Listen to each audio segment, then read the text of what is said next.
Hello friends, welcome to my channel. मेरे channel को subscribe नहीं किया तो सब्सक्राइब कीजिए और बेल आइकन को जरूर दबाएं। सभी लेटेस्ट अपडेट पाने के लिए जुड़े हमारे साथ और आप हमारे ब्लॉग पर विजिट कर सकते हैं, जिसका लिंक आपको डिस्क्रिप्शन में मिल जाएगा। आइए जब बात करने जा रहे हैं Bihar SSC inter level examination mains का जो एग्जाम था उसके रिगार्डिंग काफी कैंडिडेट्स के बीच एक तरह का मतलब कंफ्यूजन चल रहा है कि एग्जाम होगा या नहीं होगा। और तमाम तरह की जो है कि शंकाएं लोगों के मन में है। और दूसरी बात आपको पता ही है कि कल लोगों ने बहुत सारा जो है कि आपको ये धरना प्रदर्शन भी हो गया था। तो उसके बाद तो और जो है कि चीजें जो है कि आउट ऑफ कंट्रोल है। तो आज जो है बिहार एसएससी ने एक मतलब कंफर्मेशन कुछ नोटिस दिया एग्जाम को लेकर।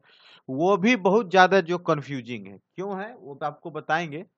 और क्या हो सकता है उसके बारे में भी आपको बताएंगे, एग्जाम होगा या नहीं होगा उसके बारे में भी आपको डिटेल्स में बताएंगे। तो चलिए आपको सबसे पहले उस नोटिस की तरफ ले चलते हैं। तो यहाँ पर आप ये नोटिस सेक्शन इसका जैसे इस नोटिस को क्लिक करेंगे यहाँ, तो ये नोटिस खुलेगा।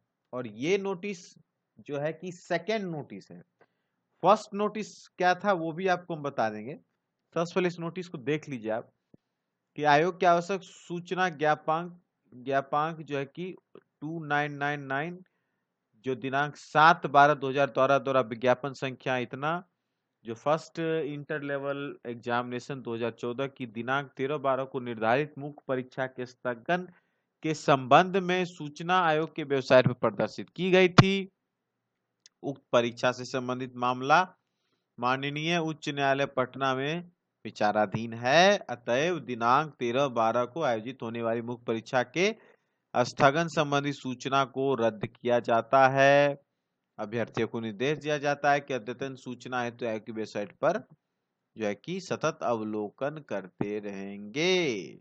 जी हाँ। अब आप ये कहें कि इससे पहले क्या नोटिस था, तो इससे पहले नोटिस ये था, उसमें यही लिखा गया था कि जो मामला कोर्ट में है और जिसके कारण है कि 13 दिसंबर की जो परीक्षा है उसको की रद्द किया जाता है। ऐसा ही कुछ मतलब वो भी कुछ मतलब घुमावदार ही था नोटिस एक्चुअल में। तो अब जो ये क्वेश्चन उठ रहा है कि क्या होगा, क्या एग्जाम होगी या नहीं होगी, क्या क्या हो सकता है और क्या क्या पहलुओं पर जो कि बिहार एसएससी भी अपना पक्ष रख रही है। तो ऐसा तो तय माना जा रहा है, जिस तरह से नोटिस बार बार बदल रहा है या कुछ भी, कि जो जो मतलब कमीशन है, जो आयोग है, वो परीक्षा लेने के लिए पूरी तरह से राजी है। और वो अपना पूरा तरह से जो है कि पूरी तरह से अपने जो है कि प्रयास कर रही ताकि एग्जाम को जो है कि कंडक्ट 13 तारीख को करवा लिया जाए। अब आपको मामला तो पता ही होगा कि कुछ लोगों ने जो है कि हाई कोर्ट में जो है कि क्वेश्चन पेपर आंसर की, ये सब तमाम तरह के जिनका रिजल्ट नहीं हुआ था या बहुत तरह के लोग, वो उन्होंने जो है कि एक जो है कि मतलब जो पीएलआई जो है कि मतलब जो कोर्ट केस कर दिया था, सॉरी पीएलआई नहीं, कोर्ट केस कर दिया था इस संबंध में। तो हाई कोर्ट ने कहा कि आप जो है कि फ्रेश जो है कि आप आंसर की वगैरह सारा कुछ निकालिए और उसके आधार पर आप आगे की ओर प्रोसेस कीजिए। मामला ये था। सारी तैयारी या मेरे हिसाब से एसएससी ने बिहार एसएससी ने कर ली थी, एग्जाम सेंटर वगैरह जो भी कुछ था। लेकिन ऐन वक्त पर इस तरह का मामला जो मतलब सुप्रीम हाई कोर्ट का, सॉरी हाई कोर्ट का जिस तरह से वर्डिक्ट आया, तो एसएससी के हाथों से चीजें निकलती चली गई। और अब जो सूचना ये मिल रही है इस नोटिस के आने के बाद कि जो है कि आयोग जो है कि पूरा अपने तरफ से प्रयास कर रहा है कि किसी भी तरह से जो है कि जो एलपीए लगाकर हाई कोर्ट में इस चीज को स्टे किया जाए और एग्जाम्स को लिए देना चाहिए कि आप हमें एग्जाम लेने दीजिए। और बाद में जो कुछ ऐसा आंसर की या कुछ भी फ्रेश रिजल्ट या कुछ भी एक्स्ट्रा कैंडिडेट भी होंगे तो उनका जो है कि एग्जाम हम अलग से कंडक्ट करवा लेंगे। ये उनका अपना पक्ष है जो कि वो कोर्ट में जो है कि वो प्रस्तुत करना चाहेंगे मेरे हिसाब से। और इसी के आधार पर ऐसे ही ये भी सूचना है कि कल यानी कि 8 फरवरी को, कल यानी तो ट्यूसडे जो है 8 फरवरी को ये मामला कोर्ट में लिस्टेड हो गया है। ठीक है, ये मामला कोर्ट में पटना हाई कोर्ट में लिस्टेड हो गया है।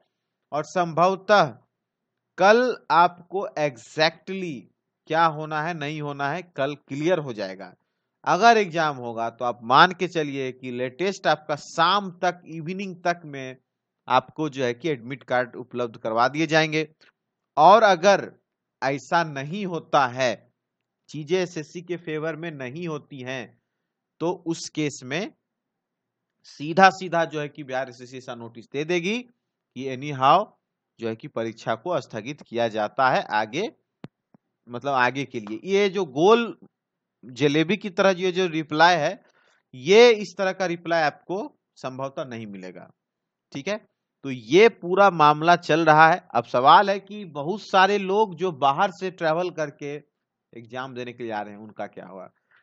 अब ऐसा है कि आपने इतने दिनों तक वेट किया ही है, तो एक दो दिन और वेट कर लीजिए। हो ना हो अगर कहीं बिहार एसएससी कह दे कल एग्जाम ले आ जाएगा और कल ही एडमिट कार्ड जारी कर दिया जाए, कर दे, तो फिर आप क्या कीजिएगा।